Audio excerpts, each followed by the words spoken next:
మహానగరంలో మాయగాళ్ళు. ఎస్, మన పనే ఇలాంటి చీటర్స్ని వెతికి పట్టుకోవడం.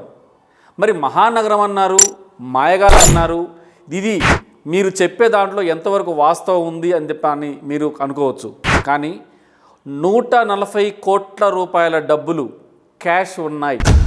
మీరు కనుక ఏదన్నా కంపెనీ కనుక చూపిస్తే కంపెనీకి ట్రాన్స్ఫర్ చేస్తాము, మీ దానికి సంబంధించి మీకు డబుల్ అమౌంట్ ఇస్తామని చెప్పని ఆశ పెడుతున్న కొన్ని గ్యాంగులు చేస్తున్న డిఫరెంట్, అంటే ఆశ పెట్టి ఇష్టం వచ్చినట్టుగా వాళ్ళతోటి డబ్బులు కట్టించుకొని వాళ్ళను మాయ చేస్తున్న ఈ మాయగాళ్ళ డీటెయిల్ స్టోరీ, ఎలా పరిచయం చేసుకుంటున్నారు, ఎలా మాయ చేస్తున్నారు, ఎలా ఎస్కేప్ అవుతున్నారు, ఇది చాలామందికి తెలుసు. పోలీసుల దాకా వెళ్ళినా కూడా కేసు పెట్టలేని పరిస్థితి. ఎందుకు, ఏమిటి, ఎలా అని చెప్పేసి అన్న విషయం మీద పూర్తి వివరాలు ఫియర్లెస్ జర్నలిస్ట్ ఛానల్లో మీకు అందించే ప్రయత్నం చేస్తాను.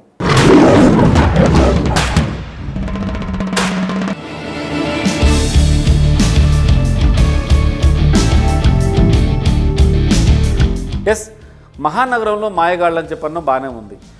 మరి మాయగాళ్ళు అంటేనే ఎదుటివాడిని బురుడి కొట్టించటం. అంటే మనకు ప్రతి వాళ్ళకి డబ్బు అంటే ఆశ ఉంటుంది, డబ్బు మీద వ్యామోహం ఉంటుంది. కానీ కొంత పెట్టుబడి పెట్టి కోట్లాది రూపాయలు సంపాదించాలంటే మాత్రం అది సాధ్యమయ్యే పని కాదు అని తెలిసి కూడా మోసపోతున్నాం. ఇప్పుడు జరిగే సైబర్ క్రైమ్ కూడా అట్లాంటివే. ఇదే క్రమంలో ఈ మాయగాళ్ళు ఏ రకంగా బాధితులతో మాట్లాడుతున్నారు, బాధితులు మోసపోయి ఏ రకంగా మాట్లాడుకుంటున్నారు వాళ్ళన్న విషయం మీద ఒక 2-3 ఆడియోలు మీకు ప్లే చేస్తాను. అది చూస్తే మీకు కొంత క్లారిటీ వస్తుంది. ఒకసారి మీరు ఆ ఆడియోలు వినండి. హలో గురుగారు, గురుగారు ఫోన్ చేశారు. అదే మీ దగ్గర నుంచి కాల్ వచ్చింది, అందుకని చేశాను. నా దగ్గర నుంచి రాలేదు గురుగారు, మీ దగ్గర నుంచి వచ్చిందని ఏంటని నేను మళ్ళీ చేస్తున్నా. ఓకే, ఉన్నారా? వెళ్ళిపోయారు గురుగారు విజయవాడ? ఇంకా వెళ్ళలేదండి. ఉన్నారా? డబ్బులు సమకూర్చుకోవాలి కదండి, డబ్బులు. నేనేమో ఈ కంపెనీ వాళ్ళందరికీ పెట్టా ఇప్పుడు దాకా. ఆడ ఫ్రెండ్స్ దగ్గర అడిగి కంపెనీకి వచ్చిన వాళ్ళకి రూమ్స్ పెట్టి మనకు తెలిసిన వాళ్ళకి అక్కడ పెట్టా.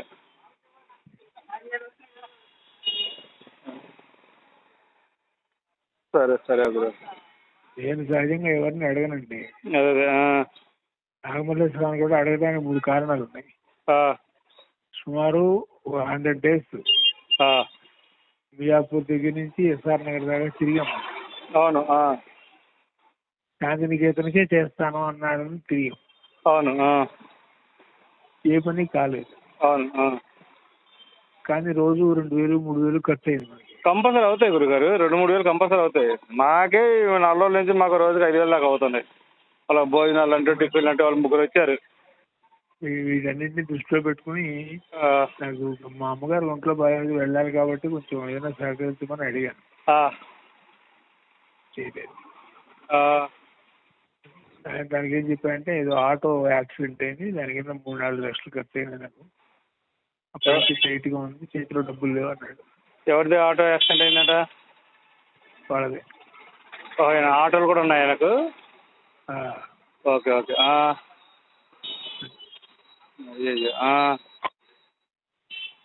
చెప్పాడు. సరే ఇంక వదిలేసాను. నేను ఎవరిని అడగదగ్గ వాడిని కాదు కదా, కానీ నువ్వు శాంతినికేతనకే చేస్తానని ఆత్మీయంగా ఉన్నావు కాబట్టి నేను అడిగాను, అయితే అడిగేవాడిని కాదని చెప్పాను. Okay okay. అప్పుడు ఆయన కూడా విల్లింగ్ ఉన్నాడులే, మీతో చేయాలనే ఉందిలే. ఆయన కూడా ఫస్ట్ నుంచి అన్నాడు, గురుగారు మన నమ్మకం ఉన్నారు పెద్ద ఆయన చేయాలని చెప్పి కూడా ఆయన కూడా అన్నాడు. కాకపోతే సడన్లో వదిన గారికి ఇట్ అయ్యాక ఆయన అట్లా వెళ్ళాడు. చేస్తారులే గురుగారు, ఒక 2-3 రోజులు లేడే. ఎటువంటి పరిస్థితుల్లో గురువారం ఫైనల్ అవుద్ది గురుగారు. గురువారం పండరు ఓకే అని దిగితేనే అవుద్ది. లేదా ఢిల్లీ పోదామంటే ఢిల్లీ అయినా రెడీ, ఢిల్లీ కానీ పోదామంటే శుక్రవారం అయిపోద్ది.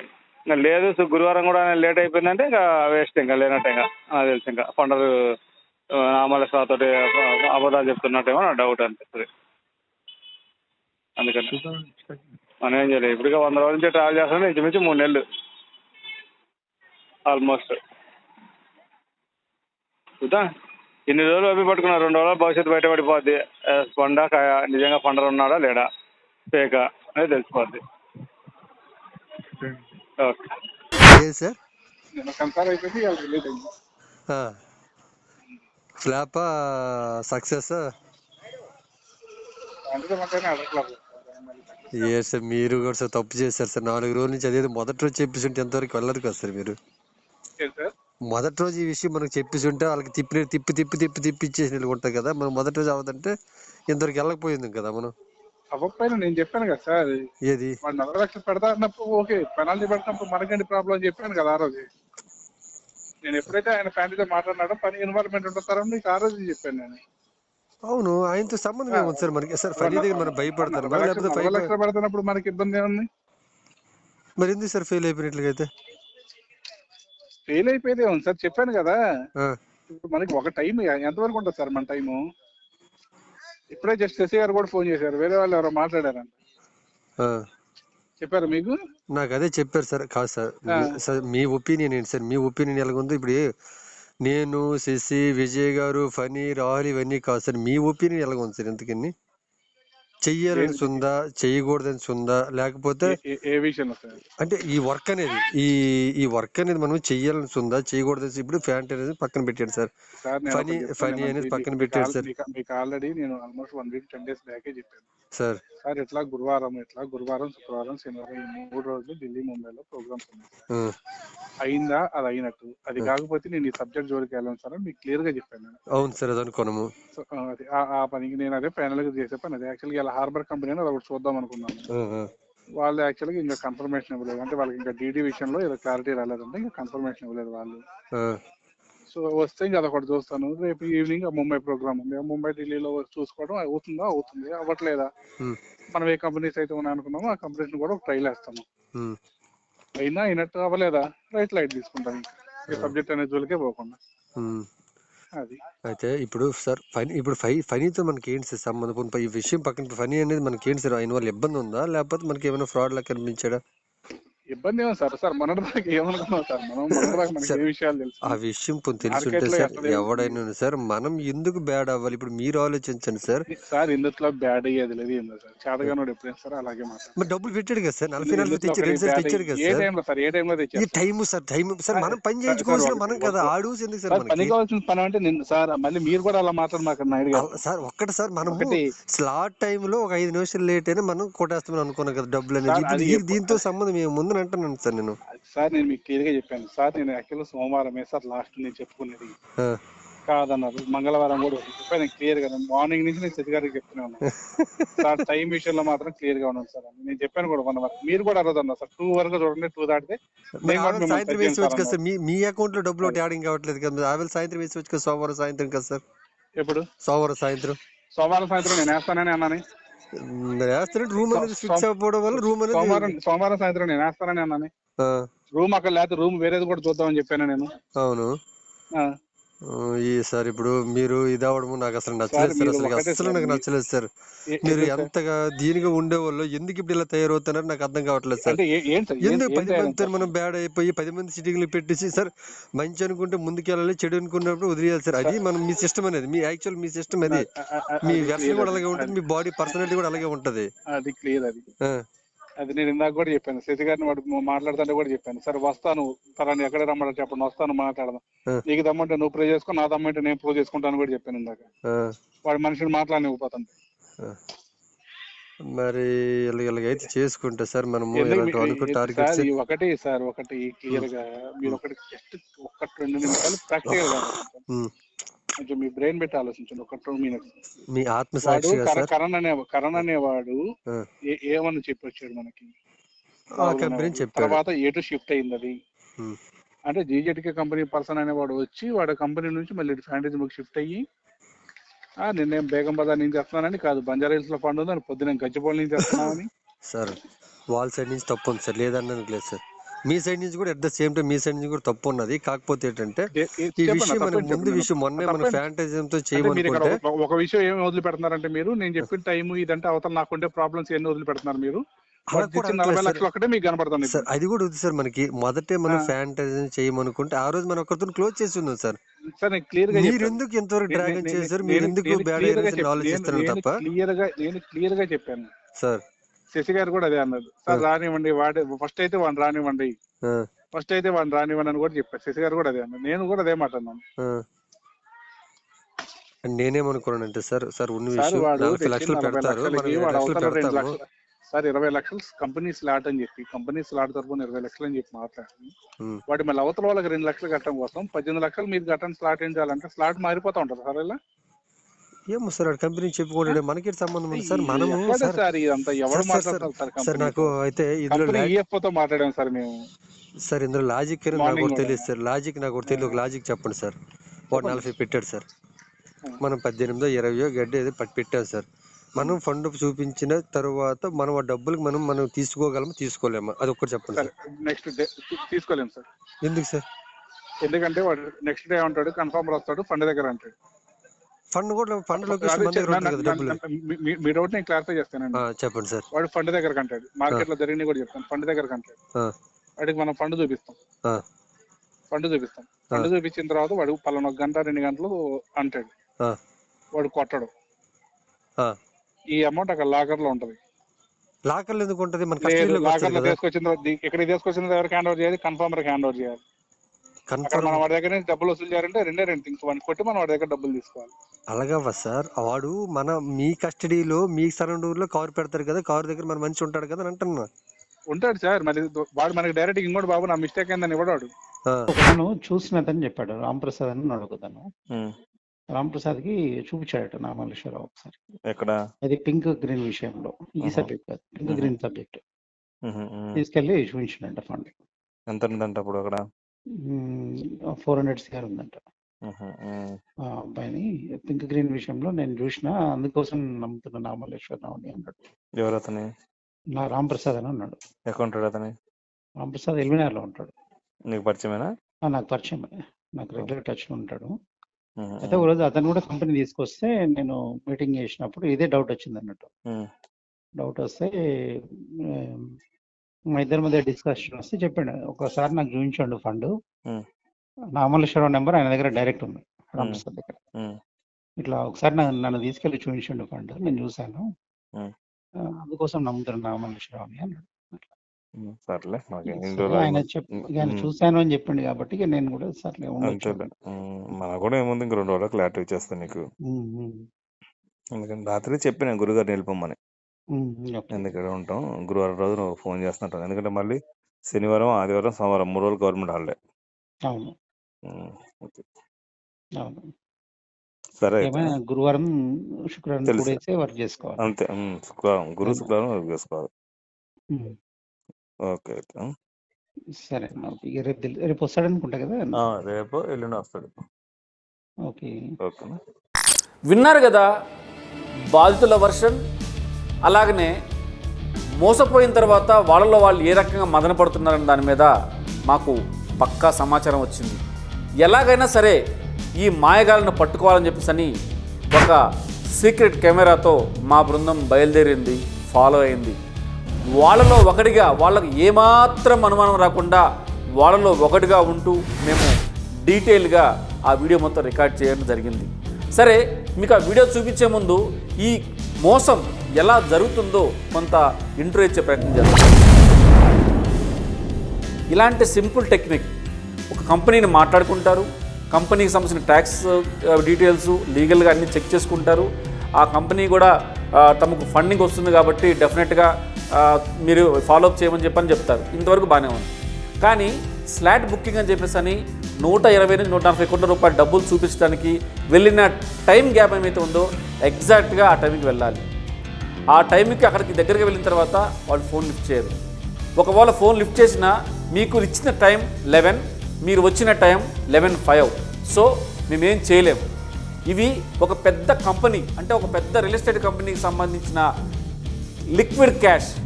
చిన్న తేడా జరిగినా జీవితాలు ఖరాబ్ అవుతాయి. కాబట్టి మీరు మీ బుక్ చేసిన స్లాట్ టైంకి రాలేకపోయారు కాబట్టి అనుకున్న ప్రకారం మీరు డిపాజిట్ చేసిన 5 లక్షలు 10 లక్షలు మీరు ఇవ్వాల్సిందే.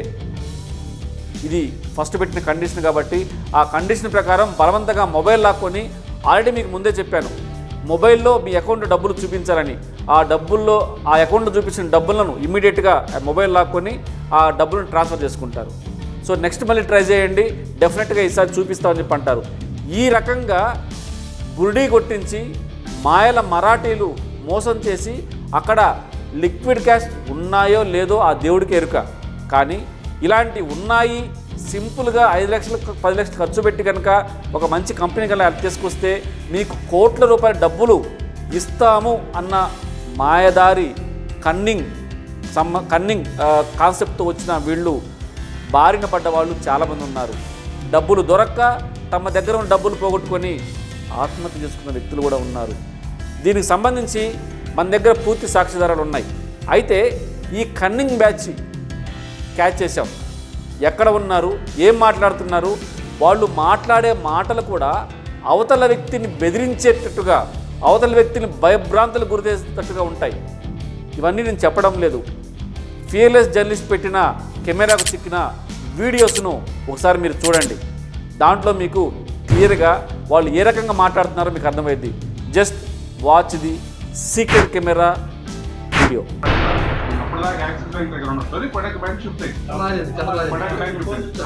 ఎవడొచ్చాడు, వాడు పని మాలోడు వచ్చాడు. వాడు ఏదో దీని పర్పస్ కోసమే వాడు అకౌంట్ ఓపెన్ చేశామని వాళ్ళ ముందే చెప్పాడు.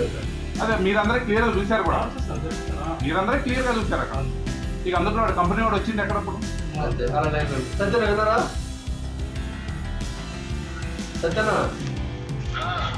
జరిగింది విన్నారా?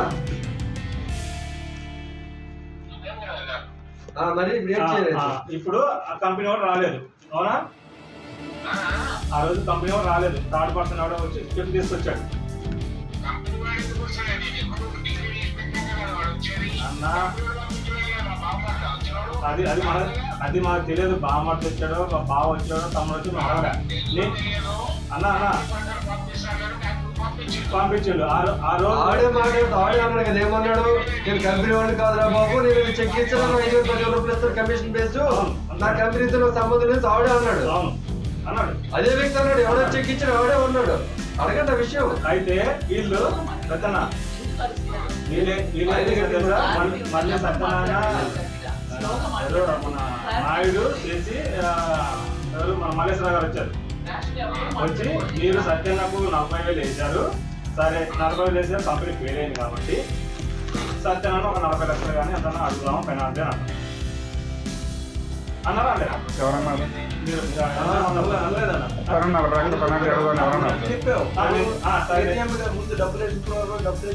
ఏజీఎం గారితో మాట్లాడాలంటే తప్పు జరిగింది అన్నారు కాబట్టి సత్యనారాయణ అడుగుదాం అన్నది మీరే. అడుగుదాం.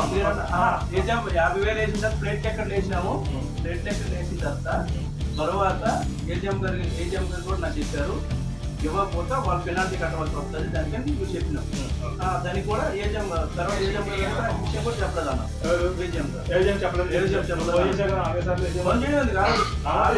ఆ రోజు ఇక్కడే యాక్సిస్ బ్యాంక్ దగ్గర అన్నాడు, డబ్బులు కూడా దీనికి ఇవ్వలేదండి, డబ్బులు దేనికి ఇచ్చారనుకుంటారు మీరు ఫ్లైట్ టికెట్స్ అని అడిగితే దీనికి ఇవ్వలేదు, డబ్బులు దానికి కంపెనీ దీనికి వాడుకున్నాడు అని చెప్పేసి ఆయన ఏజీఎం గారు చెప్పాడు. అదే నీకేం చెప్పేసాం ఏజీఎం గారు మాట్లాడతాను కదా మనం కొత్త అన్నా. ఇప్పుడు నీకు ఫ్లైట్ టికెట్ కోసం వేసానా, నేను 40,000 ఫస్ట్ నా అకౌంట్ కోసం వేసానా చెప్పు క్లారిటీగా. Okay okay. దేనికి వేసాము? 140 కోట్ల వర్క్ కోసమే వేసాము, అవునా?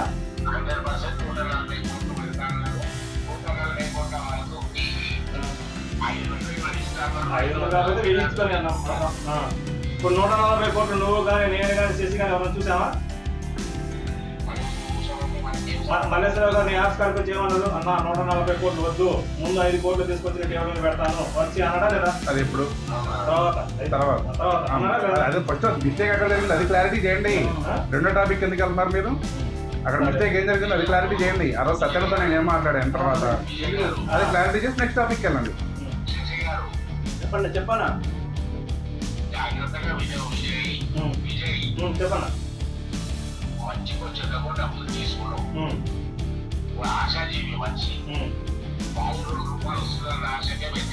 అంతేగా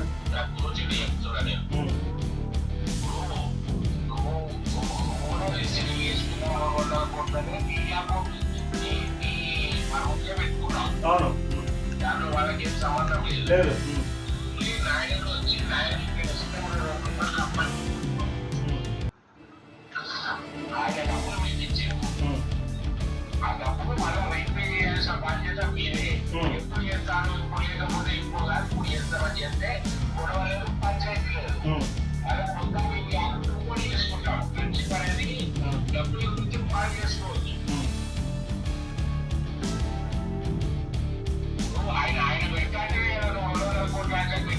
అవును పెడతా. అవును ఇప్పుడు నా 200 కోట్లు నా అకౌంట్లో పడ్డాయా? సరే నా అకౌంట్లో పడ్డాయి అనుకుందాం. 140 కోట్లు మీకు చూపించారా? చెప్పు మాకు ఎట్లా మల్లేశ్వర ఎలా పరిచయం నీకు తెలుసా? ఎవరు చూపించారు? శశి చూపించాడా? నాకు చూపించాడా?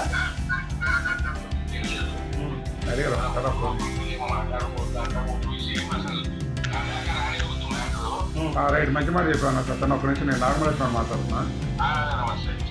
పెద్దవాడి నువ్వు నమస్తే అన్నా. ఇప్పుడు నీ దగ్గరకు వచ్చింది నాగమలేశ్వరం అన్న ఒక పండ్రానే వాడు ఉన్నాడనే విజయ్ గారు నేను ఆఫీస్కి పిలిపించింది. విజయ్ గారి ద్వారానే కానీ నువ్వు వచ్చావు, శశి గారి ద్వారా కాదుగా. ఇప్పుడు ఒక పని మీరు అన్నట్టు ₹1 వస్తుందని అందరం చేసాం అంతే. ఇప్పుడు రూపాయి పోతుందంటే ఎవడు చేయడు, ₹1 వస్తుందని నాకుతోనే అందరం చేసాం. ఇప్పుడు అంత కాలేదు. తర్వాత మనం కూడా మళ్ళీ నేను మిమ్మల్ని 2-3 సార్లు వచ్చి మీ ఆఫీస్ దగ్గర కలిసాను, వేరే చేసుకుందాం అనుకున్నాం. అది కుదరలేదు అంతవరకు. ఇప్పుడు అంతే.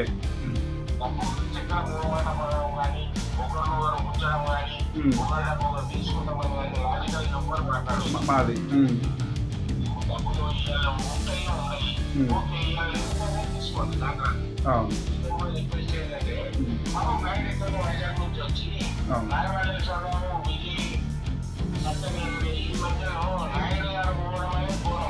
అదే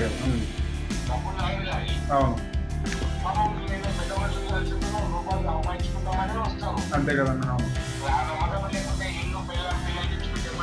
అంటే ఎవరు రారు అంతే. అవును. ఒక 5 నిమిషాలు మీరు కొంచెం లైన్లోనే ఉండండి, నేను మళ్ళీ ఫోన్ చేస్తాను. ఇప్పుడు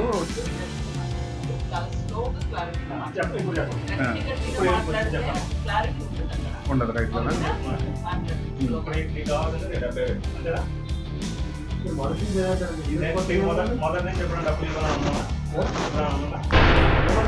చూశారు కదా ఎంత దారుణంగా, ఎంత దబాయిచ్చి మాట్లాడతారో. దీంట్లో బాధితుడు కూడా ఉన్నాడు, అతను కూడా మాట్లాడుతున్నాడు. ఇక్కడ ఒక ట్విస్ట్ కూడా ఉంది. ఈ గ్యాంగులో ఒక కానిస్టేబుల్ కూడా ఉన్నాడు. అవరా కానిస్టేబుల్ అని మేము ఎంక్వైరీ చేస్తే ఆయన కానిస్టేబుల్ అంటే ఒక పెద్ద ఐపీఎస్ ఆఫీసర్ దగ్గర పనిచేసే వంట మాస్టర్. తానే కానిస్టేబుల్ అని చెప్పుకొని పోలీసులతో కేసు పెట్టిస్తా అని చెప్పేసి అంటే తాము ఇచ్చిన డబ్బులు, అంటే మీరు డబ్బులు చూపించలేకపోయారు కాబట్టి మేము ఇచ్చిన డబ్బులు మాకు రిటర్న్ ఇవ్వండి. ఇప్పుడు ఈ కంపెనీ కోసం కొన్ని ఢిల్లీ, చెన్నై లాంటి ప్రదేశాలకు వెళ్ళాల్సి వస్తుంది, ఆడికి వెళ్ళినప్పుడు మాకు ఖర్చులు అయ్యింది అని చెప్పేసి అవన్నీ కూడా అడిగితే మీరు కనుక ఏదైనా చేస్తే పోలీస్ స్టేషన్లో కేసు పెడతామని చెప్పేసి నేను కానిస్టేబుల్ అని చెప్పేసి కూడా సదరు వ్యక్తి బెదిరించిన నేపథ్యం కూడా ఉంది. ఈ విజువల్స్లో అవన్నీ ఉన్నాయి. ఇప్పటికే దీని మీద మేము ఎస్ఓటి పోలీసు కూడా ఇచ్చాము. ఇన్సిడెంట్ జరిగి చాలా రోజులైంది, మేము దాన్ని ఫాలో అవుతూనే ఉన్నాం. ఇప్పుడు ఈరోజు ఎందుకు బయట పెట్టాల్సి వచ్చిందంటే ఈ గ్యాంగు ఇలా చాలామందిని మోసాలు చేస్తూనే ఉంది, చాలామంది బలవుతూనే ఉన్నారు. దీంట్లో కొంతమంది సూసైడ్ కూడా చేసుకున్నారు. మరి ఆడియోలు విన్నారు, సీక్రెట్ కెమెరా వీడియో కూడా చూశారు. ఈ కంపెనీల్లో ఉన్న ట్రాన్సాక్షన్స్ ఎలా ఉంటాయి, ఈ ఆథెంటికేషన్ లెటర్స్ ఎలా తెచ్చుకుంటారు, ఆ లెటర్స్ ఎలా ఉంటాయని చెప్పని కూడా అని చెప్పడమే కాకుండా వీళ్ళు క్రియేట్ చేసుకున్న ఐడీలు, అంటే వాళ్ళ ఫేస్ల మీద రివీల్ చేయలేము ఐడీలు, ఒకసారి మీరు లుక్ చేయండి. ఆ డాక్యుమెంట్స్, బ్యాంక్ అకౌంట్ విజువల్స్, వాళ్ళు ఇచ్చిన ఐడి కార్డులు, అంటే ఎంత నమ్మకంగా నమ్మగలుగుతారో మీరు ఈ స్క్రీన్ షాట్లో ఉన్న ఈ వీడియో చూస్తే మీకు అర్థమవుతుంది.